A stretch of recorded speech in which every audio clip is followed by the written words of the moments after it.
One of the things that I've always found is that you have to be prepared, you have to really know your stuff, but you also have to have a sense of humor.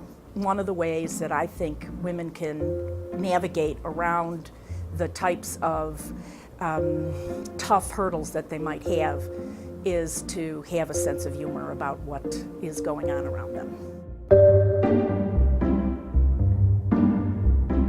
One that comes to mind is when I was a young lawyer, I was called into a meeting that was already in progress. And I hear our client, whose back was to the door, and so he didn't see me, I hear him say to my colleagues, "Andy's a girl? I can't work with a girl." So I put my hand on his shoulder. I said something about how it's so wonderful that we get a chance to start all over. I walked out for a minute, made a joke about it, came back in, and we became very good friends.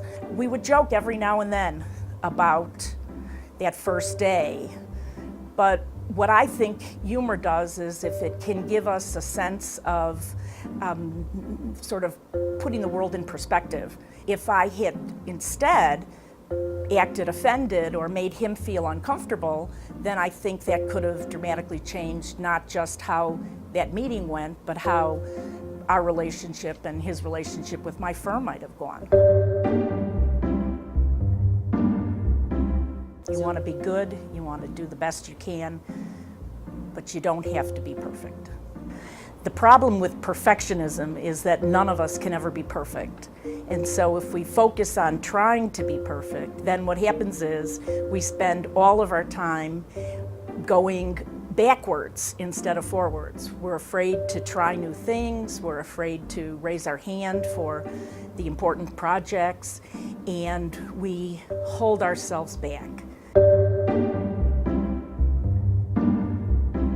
One of the things about perfectionism is that since we're never going to be perfect, then what we're going to do is spend a lot of time thinking that we're not smart enough, we're not talented enough, we're not pretty enough, we're not friendly enough, and we're not thin enough. And it reminds me of what Henry Ford has said once, which is, "The people who never make mistakes work for those of us who do." And so perfectionism is something we should try to lose. It's not in our personal best interest to strive for that.